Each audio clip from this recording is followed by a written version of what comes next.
নমস্কার নমস্কার নমস্কার নমস্কার নমস্কার নমস্কার নমস্কার নমস্কার আপনাদের সবাইকে সবাইকে সবাইকে নমস্কার জানাচ্ছে আপনাদের সৌমিত্র বসু। সবাইকে অজস্র শুভকামনা জানাচ্ছে, সবাইকে স্বাগত জানাচ্ছে আজকের এই শরণাগত অনুষ্ঠানে এবং সবাইকে শুভ সকাল জানাচ্ছে। শুভ সকাল, শুভ হোক, শুভ হোক, চারপাশে যা কিছু শুভ হোক। এবারে আপনাদের বলি যে আজকে একটা বিশেষ দিন। আজকের দিনেই তিরোধান ঘটেছিল শ্রী শ্রী লোকনাথ ব্রহ্মচারী বাবার। বেণীমাধবশীলের পঞ্জিকা অনুযায়ী আজকে 19শে জ্যৈষ্ঠ 1431 ইংরেজির 2রা জুন 2024 রবিবার। সূর্যোদয়ের সময় ভোর 4:56, সূর্যাস্তের সময় সন্ধে 6:15। আজ একাদশী, নক্ষত্র রেবতী। জন্মে মীন রাশি, বিপ্রবর্ণ, দেবগণ। রাত্রি 12:44 গতে মেষ রাশি, ক্ষত্রিয় বর্ণ, মতান্তরে বৈশ্য বর্ণ। আমাদের হোয়াটসঅ্যাপে চিঠি পাঠাবার নাম্বার আপনারা সকলেই জানেন, 9831922927। চিঠির গোড়ায় অতি অবশ্যই যেন SG লেখা থাকে। এবারে তো আমার আজকের অনুষ্ঠান সূচি বলার কথা, কিন্তু অনুষ্ঠান সূচি আর কি বলবো। আজকে তো রবিবার, রবিবারের শরণাগত চৈতন্যদেবকে নিয়ে করা শরণাগত চৈতন্যদেবের জীবনের কথা বলি আপনাদের সপ্তাহের এই একদিন, সেই কথাই বলবো। চৈতন্যদেব আপাতত আছেন নীলাচলে, নীলাচলে আছেন এখন 4 মাস। চৈতন্যদেব তো থাকবেনই, সেই সঙ্গে তার বাংলার ভক্তরা থাকবেন, আর নীলাচলের যারা ভক্ত আছেন তারা তো আছেনই। অর্থাৎ বলতে পারেন নীলাচলের যে সমুদ্র, তার সঙ্গে সঙ্গে শ্রী চৈতন্যদেবকে কেন্দ্র করে, মহাপ্রভুকে কেন্দ্র করে আনন্দের এক সমুদ্র এই নীলাচলে যেন উতরল হয়ে উঠেছে, এই রকম একটা অবস্থা। তো এইখান থেকে শুরু করি যে মহাপ্রভু কেমন করে নীলাচলে দিন কাটাচ্ছেন তার ভক্তদের সঙ্গে, বাংলার ভক্ত এবং তার যে উড়িষ্যার ভক্ত, নীলাচলের ভক্ত, তাদের সঙ্গে। তাই দিয়েই সাজানো হবে আজকের রবিবারের শরণাগত। ফিরে আসছি গানের পর 92.7 বিগ FM এ রবিবারের শরণাগত অনুষ্ঠানে। আমি আছি আপনাদের সঙ্গে, আপনাদের সৌমিত্র বসু।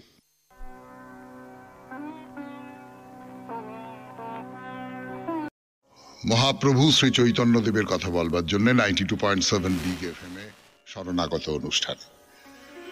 এই যে মহাপ্রভু নীলাচলে আছেন,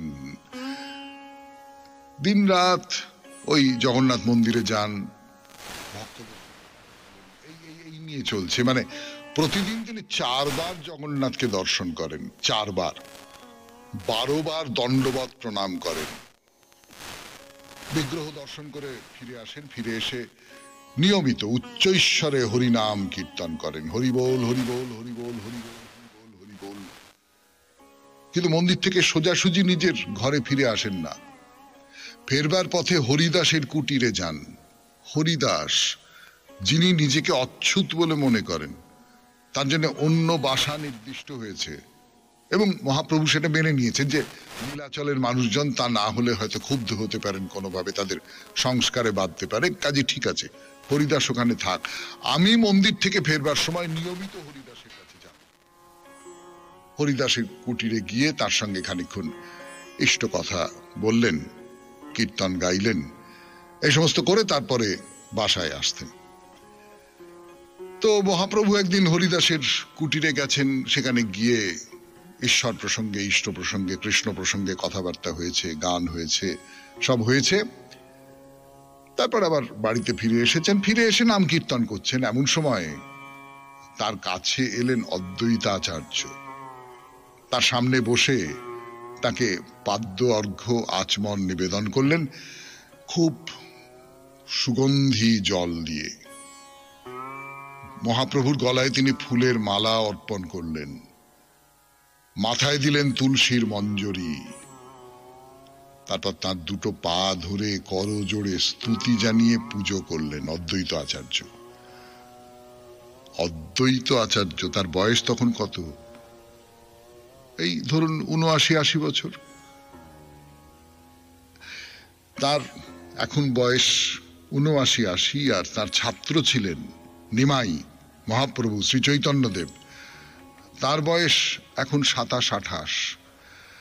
তাহলে ৭৯-৮০ বছরের অদ্বৈতাচার্য ২৭-২৮ বছর বয়সের শ্রী চৈতন্য তাকে এরকম করে পাদ্য অর্ঘ্য দিচ্ছেন, আচমন নিবেদন করছেন, পায়ে হাত দিচ্ছেন, তাকে ভগবান বলে স্বীকার করে নিচ্ছেন।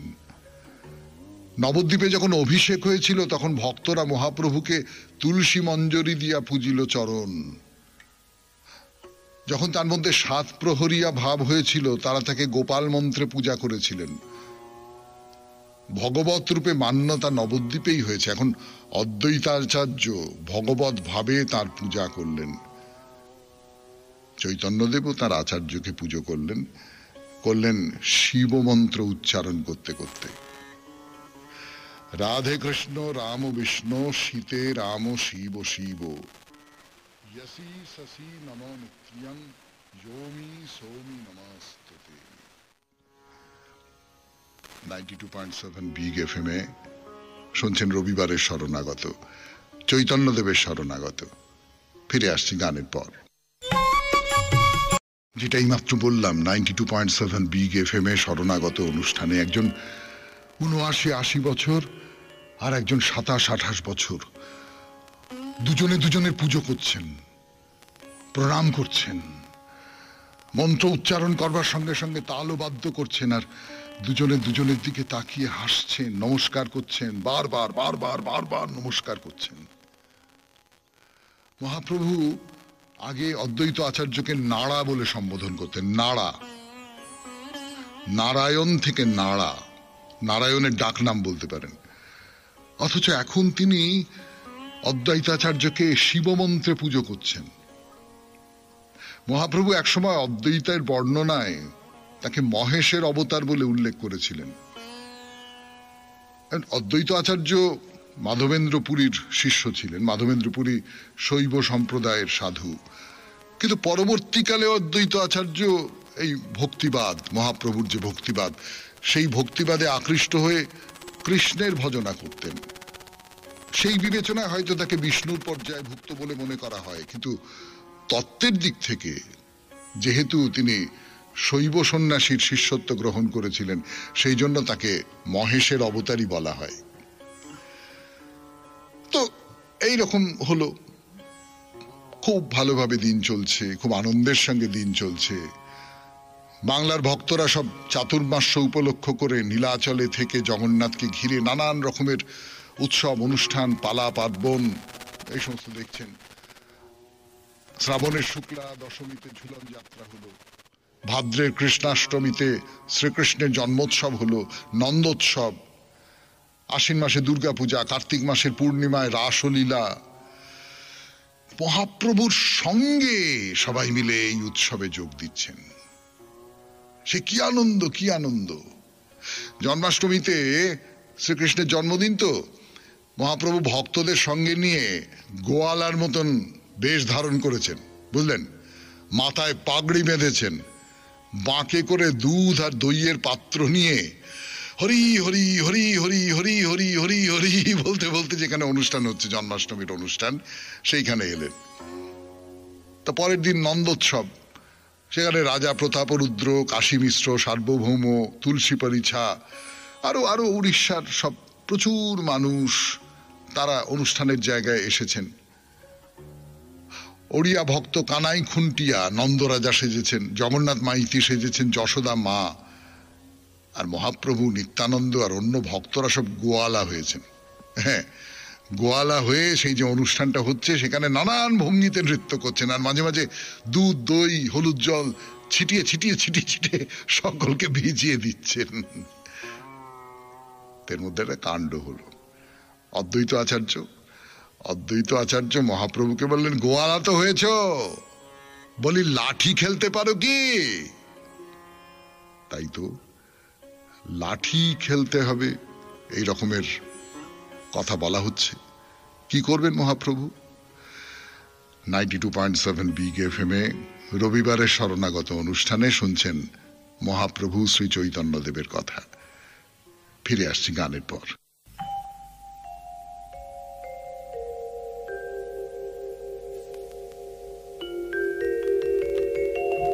শরণাগত অনুষ্ঠানে অদ্বৈত আচার্য তো প্রায় বলতে পারেন চ্যালেঞ্জ ছুঁড়ে দিয়েছেন যে গোয়ালা হয়েছ, গোয়ালা সাজ সেজে দুধ দই নিয়ে ঘুরে বেড়াচ্ছ, নাচছ, লোকের কাছে ছিটিয়ে দিচ্ছ, তো লাঠি খেলতে পারবে? মহাপ্রভু সঙ্গে সঙ্গে দু হাতে দুটো লাঠি তুলে নিয়ে এই এপাশ ওপাশ ঘুরে লাঠি খেলছেন। কখনো সামনে যাচ্ছেন, কখনো পেছন দিকে যাচ্ছেন, কখনো আবার লাফিয়ে দুপায়ের মধ্যে দিয়ে মাথার উপরে লাঠি ঘোরাচ্ছেন। ওস্তাদ, ওস্তাদের মতন।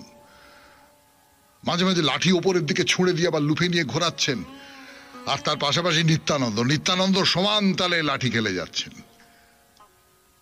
এরা তো সন্ন্যাসী, সন্ন্যাসীরা এইরকম অপূর্ব দক্ষতার সঙ্গে লাঠি খেলছে।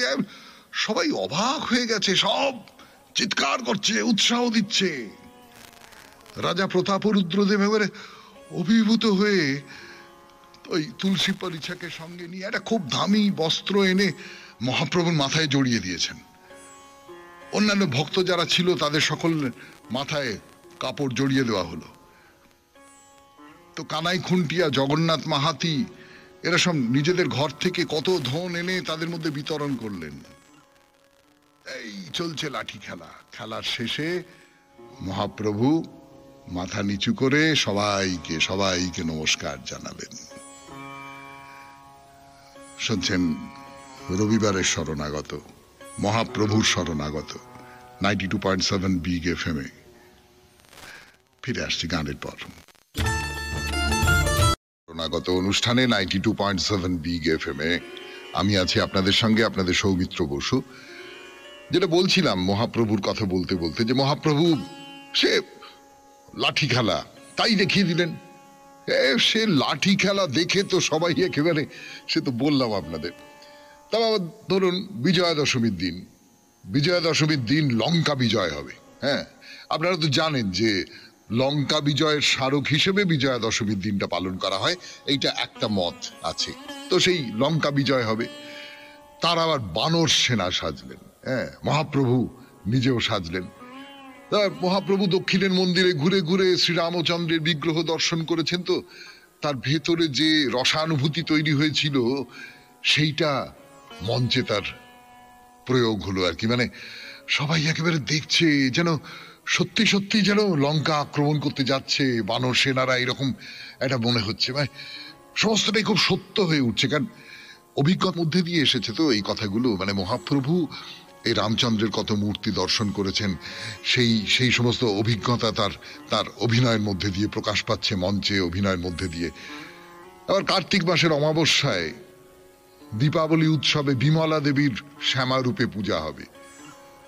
তো ভ্রমণে গিয়ে ওই শক্তি মন্দিরে যেমন ভাবে পুজো ভজন এই সমস্ত করেছিলেন, বিমলা দেবীর সামনে সেই রকম ভাবে পুজো করলেন। আবার ধরুন পূর্ণিমায় রাসযাত্রা, শুক্লা দ্বাদশীতে উত্থান মহোৎসব, সব অনুষ্ঠানেই ভক্তদের নিয়ে খুব আনন্দে, একবারে পরম আনন্দে পালন করছেন। চতুর্মাস, 4 মাস ভক্তরা থাকবেন তার সঙ্গে। মানে এই বাংলা থেকে যে ভক্তরা গেছেন তারা থাকবেন। তো এই 4 মাস তো শেষ হয়ে আসছে। বাংলার ভক্তরা সব ঘর পরিবার পরিজন ছেড়ে এতদিন ধরে এই নীলাচলে মহাপ্রভুর সান্নিধ্যে রয়েছেন। এইবার তো তাদের ফিরে যাওয়ার সময় হয়েছে। তা মহাপ্রভু বললেন যে যাও যাও যাও যাও, ঘরে ফিরে যাও। তো এতদিন সবাই মিলে একসঙ্গে থেকে কত আনন্দ হয়েছে, কত সমস্ত মজা হয়েছে। মজা বলতে আমি বলতে চাইছি যে ভক্তের যে মজা, ভক্তের যে আনন্দ, ভক্তের যে পূর্ণতা। এবার সেই ভক্তরা চলে যাবেন সবাই। বাংলা থেকে প্রচুর মানুষ এসেছিলেন ভক্তরা, তারা চলে যাবেন। তা মহাপ্রভুর মন খুব খুব খারাপ হয়ে গেছে। তিনি নিজেদের মধ্যে বসে তার আপনজনদের সঙ্গে বসে আলোচনা করছেন। এমনকি তিনি যে ঘর ছেড়ে এসেছেন, যে গার্হস্থ ছেড়ে এসেছেন, সেই জননীকে নিয়ে কথা বলছেন। বলছে জননী আর জাহ্নবী দুই আমার কাছে দয়াময়ী। মহাপ্রভু যখন নীলাচলে আসেন তখন মাকে আশ্বস্ত করে বলেছিলেন আমি যেখানেই থাকি তোমার খবর নেব। তিনি মাঝে মাঝে সময় অসময় মাকে খবর পাঠিয়েছেন। তো এখন তো ভক্তরা ফিরে যাচ্ছেন, তাদের দিয়েও এই খবর পাঠালেন যে আমি ভালো আছি, আমি ঠিক আছি, আমার জন্য চিন্তা করো না। মানে আপনি ভেবে দেখুন, উদাসী সন্ন্যাসী, তিনি সন্ন্যাস নিয়েছেন, সেই সন্ন্যাসের কতগুলো নিয়ম আছে, সেই নিয়মের শেকলে তিনি আষ্টে পৃষ্ঠে বাঁধা পড়েছেন, কিন্তু তিনি মায়ের খবর নিচ্ছেন, মাকে নিজের কুশল সংবাদ দিচ্ছেন। কিন্তু ঘরে কি শুধু মা? বিষ্ণুপ্রিয়া নেই? 92.7 বিগ এফএম এ শরণাগত অনুষ্ঠানে শুনছেন মহাপ্রভু শ্রী চৈতন্য দেবের কথা। আরো কথা বলবো, ফিরে আসছি গানের পর। মহাপ্রভু তার মাকে ছেড়ে এসেছিলেন, বিষ্ণুপ্রিয়াকেও তো ছেড়ে এসেছিলেন।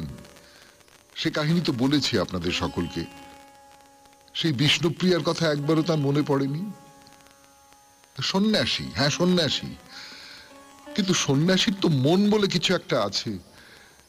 বিষ্ণুপ্রিয়া তার আদর্শ জীবন সঙ্গিনী ছিলেন, তাকে সংসারে ধরে রাখবার জন্য যে এমন কিছু একটা করা যাতে করে তিনি বেরোতে পারবেন না, তাকে আটকে রেখে দেওয়া, এই সমস্ত কিচ্ছু করেনি। কষ্ট পেয়েছেন, খুব কষ্ট পেয়েছেন, কিন্তু তার আধ্যাত্ম সাধনার ক্ষেত্রে কোন রকমের বাধা তৈরি করতে চাননি।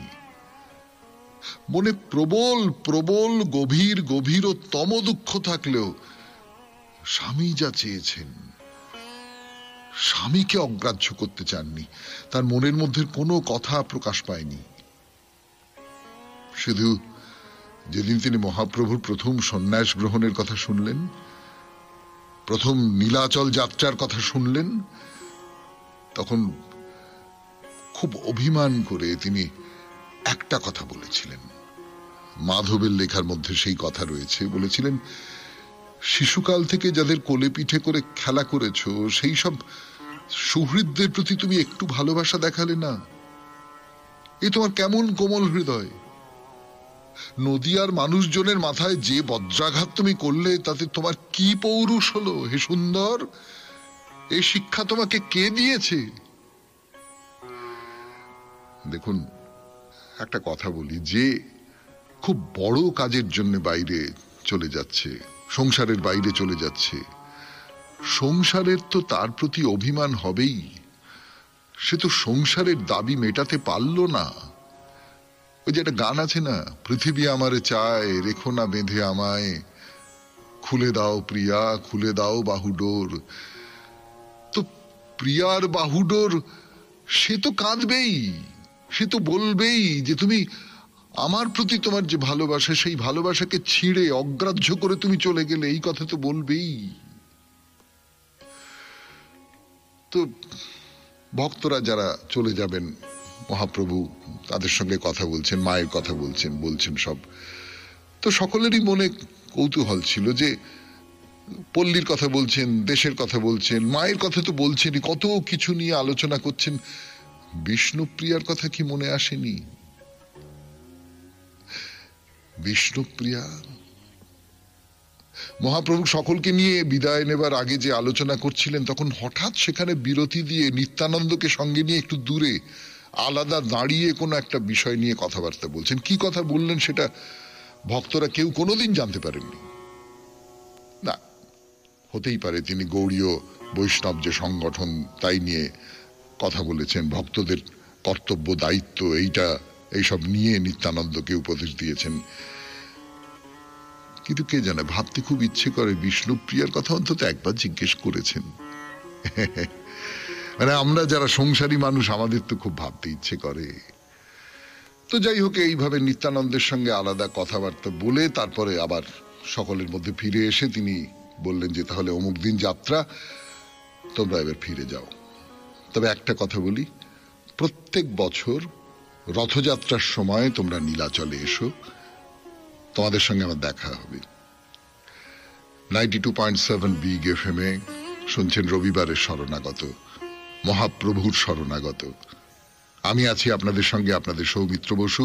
ফিরে আসছি গানের পর। ঘর তাদের ডাকছে। তো মহাপ্রভুর সঙ্গে সকলে মিলিত হয়েছেন, সকলেরই মন খুব খারাপ। তারা বললেন যে তাহলে অনুমতি দিন, আমরা বিদায় নিই। মহাপ্রভুরও মন খুব ভারাক্রান্ত হয়ে উঠেছে। পুরীর বহু ভক্তজন, তাদের সঙ্গেও তো এদের একটা সম্পর্ক তৈরি হয়ে গেছিল, তারাও সেইখানে উপস্থিত হয়েছেন। তা মহাপ্রভু সেই পুরীর ভক্তদের সামনে বাংলার ভক্তদের কার কি মহিমা, কে কত ভালো, সেই সমস্ত বলে সবাইকে আলিঙ্গন দিলেন। অদ্বৈত আচার্য তার মাস্টারমশাই তাকে বললেন, আচার্যদেব, বাংলায় কৃষ্ণ ভক্তি প্রচারের দায়িত্ব তোমাকে নিতে হবে। চণ্ডালে কৃষ্ণ ভক্তি প্রদান করবে। মহাপ্রভুর তো প্রথম থেকেই সংকল্প ছিল প্রেম ও ভক্তির মধ্যে দিয়েই সমাজের সকল স্তরের মানুষের মধ্যে একটা মহামিলনের সেতু গড়ে উঠবে। সেই মহামিলনের সেতু তৈরি হবে প্রেম দিয়ে, ভক্তি দিয়ে। তাই সবাইকে বলছেন যে কৃষ্ণ প্রেম দানে উঁচু নিচু কোনো বিচার রাখবে না, কোন রকমের আকাঙ্ক্ষা করবেন না, একেবারে শূন্য হৃদয়ে তোমাদের যা কর্তব্য সেইগুলোতে নিজেকে সমর্পণ করতে হবে। এইটাই তোমাদের কাজ। তো আচার্যকেও সেই কথা বললেন। তার কারণ এইসব ব্যাপারে তো আচার্যের একটু দুর্বলতা ছিল, এই জাতপাত ইত্যাদি ইত্যাদি নিয়ে একটু দুর্বলতা ছিল। মহাপ্রভু বললেন যে না না, একেবারে না, একেবারে সবাইকে কৃষ্ণ প্রেম বিলিয়ে দিতে হবে। নিত্যানন্দকে বললেন যে তুমিও বাংলায় গিয়ে আচার্যদেবের সঙ্গে মিলিত হয়ে কৃষ্ণ ভক্তির বন্যায় দেশকে ভাসিয়ে দাও। তোমাকে সাহায্য করবার জন্য রামদাস থাকবে, গদাধর দাস থাকবে, এরা সব থাকবে। আমি মাঝে মাঝে গিয়ে আড়াল থেকে তোমাদের নৃত্য দেখব, কেমন? তো শ্রীবাস মহাপ্রভুর সামনেই রয়েছেন, তারই গৃহ অঙ্গনে বৈষ্ণব আন্দোলনের বীজ প্রথম পোঁতা হয়েছিল। মহাপ্রভু তাকে বললেন, শ্রীবাস, তোমার ঘরে যখন কীর্তন হবে তখন আমি সব সময় উপস্থিত থাকব। অন্য কেউ দেখতে পাবে না, তুমিই পাবে। শুনছেন মহাপ্রভুর কথা 92.7 বিগ FM এ রবিবারের শরণাগত অনুষ্ঠানে। আমি আছি আপনাদের সঙ্গে, আপনাদের সৌমিত্র বসু। ফিরে আসছি আরো কথা বলবার জন্য, মধ্যে একটু গান শুনে নি। শরণাগত অনুষ্ঠানে মহাপ্রভু শ্রীবাসকে কি বলছেন আরেকবার মনে করিয়ে দিই, যে তোমার ঘরে যখন কীর্তন হবে তখন আমি সেখানে উপস্থিত থাকবো, অন্য কেউ দেখতে না পেতে পারে কিন্তু তুমি পাবে। এই যে আমি নীলাচলে আছি কিন্তু আমি আবার তোমার সঙ্গেও আছি, তুমি যখন কীর্তন করবে তোমার ঘরেও আছি। এই যে নিজেকে নানান জায়গায় ছড়িয়ে দেওয়া, স্থানের দিক থেকে ছড়িয়ে দেওয়া, কালের দিক থেকে ছড়িয়ে দেওয়া, এইটা কিন্তু অনেক অবতারের মধ্যে আছে। আমরা দেখেছি না, ঠাকুর শ্রী রামকৃষ্ণ পরমহংসদেবকে দেখেছি, মা শারদাকে দেখেছি, আরো আরো আরো আরো সব গেন্ডিয়া বাবাকে দেখেছি, লাহিড়ি মশাইকে দেখেছি। এরকম সব অতীন্দ্রিয় দর্শন, তার নানান তথ্য সব পাওয়া যায় এদের জীবনে। তো শ্রীবাস তো মহাপ্রভুর একেবারে খুব কাছের মানুষ। তিনি জগন্নাথ মিশ্রের বন্ধু, তার স্ত্রী মালিনী দেবী, তিনি সচিমায়ের সহচরী। মানে তাদের দুটো পরিবারের মধ্যে সম্পর্ক এত ভালো ছিল যে মাঝে মাঝে মহাপ্রভুর যে পারিবারিক দায়, সেটা শ্রীবাসকেও বহন করতে হয়েছে। সেই শ্রীবাসের কাছে আলোচনা করবার সময় মায়ের কথা বলতে গিয়ে হয়তো খুব আভাসে একেবারে ভেতরে যে বিষ্ণুপ্রিয়ার কথা তার জমে রয়েছে, সেই কথাগুলো নিয়ে কিছু বললেন। ওই নন্দোৎসবের সময় রাজা প্রতাপরুদ্র যে বস্ত্রটা মহাপ্রভু মাথায় জড়িয়ে দিয়েছিলেন, সেই বস্ত্রটা জগন্নাথের মহাপ্রসাদ শ্রীবাসের হাত দিয়ে নবদ্বীপে পাঠিয়ে দিয়ে বললেন, এই বস্ত্রটা তুমি মায়ের হাতে দেবে, মায়ের হাতে। কিন্তু খুব ভালো করে জানেন তার দিন দুঃখী বিধবা মা এইরকম বহুমূল্য পোশাক তো নিজে ব্যবহার করবেন না। তিনি কি বিষ্ণুপ্রিয়ার জন্য পাঠিয়েছিলেন, কিন্তু বিষ্ণুপ্রিয়ার নামটা উচ্চারণ করতে পারেননি। জানি না, বলতে পারবো না। 92.7 বিগ এফএম এ শুনছেন মহাপ্রভুর শরণাগত, রবিবারের শরণাগত। ফিরে আসছি তার কথা বলবার জন্যে গানের পর। আপনাদের জানেন 92.7 বিগ এফএম এ শরণাগত অনুষ্ঠানে এই যে আমি একটু আগেই আপনাদের বললাম গানের আগে যে মহাপ্রভু রাজা যে কাপড়টা তার মাথায় বেঁধে দিয়েছিলেন, সেই কাপড়টা তিনি শ্রীবাসকে দিয়ে বললেন যে তুমি মাকে আমার প্রণাম জানিয়ে বলবে যে এই এই কাপড়টা আমি তোমাকে দিয়েছি। মাকে কি দেবেন? মা বৃদ্ধা একজন মহিলা, স্বামী মারা গেছেন, বিধবা, তিনি এই দামি কাপড় নিয়ে কি করবেন? তাহলে এটা কি বিষ্ণুপ্রিয়াকেই দেওয়া?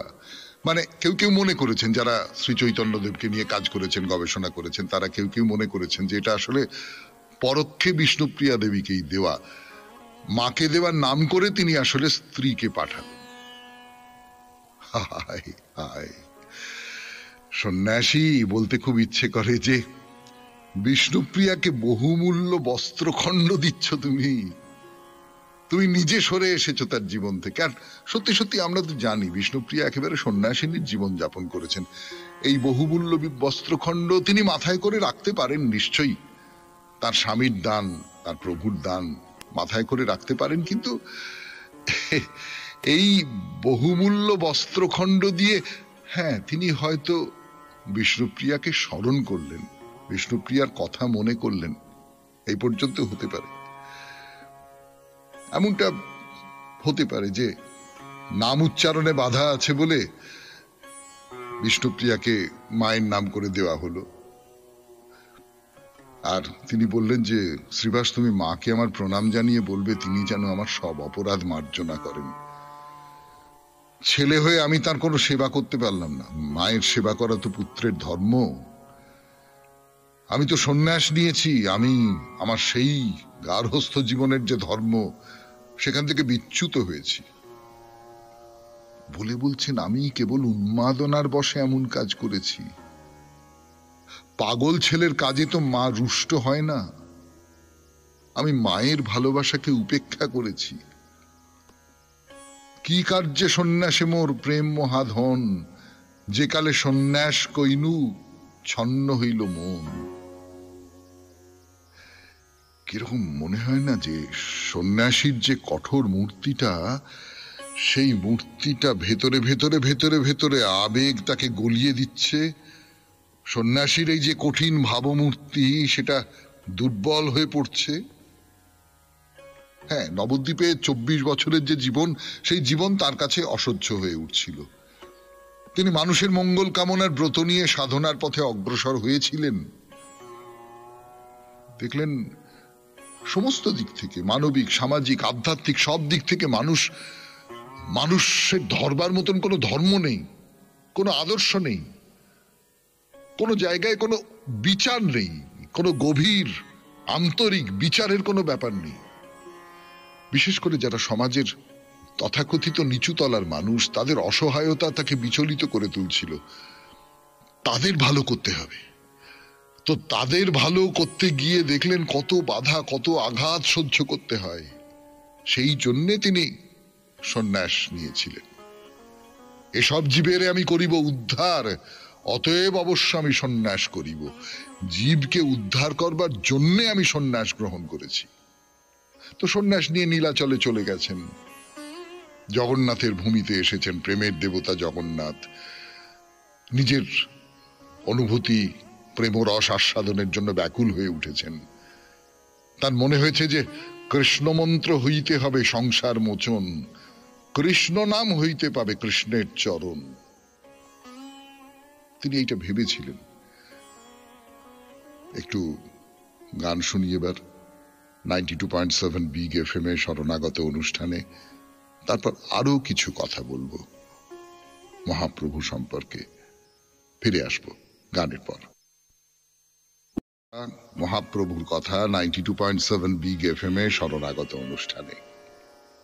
মহাপ্রভু ভেবেছিলেন যে জীবনের চরম এবং পরম লক্ষ্য কৃষ্ণ প্রেম আস্বাদন, আর তার জন্য সন্ন্যাস নেবার খুব দরকার ছিল।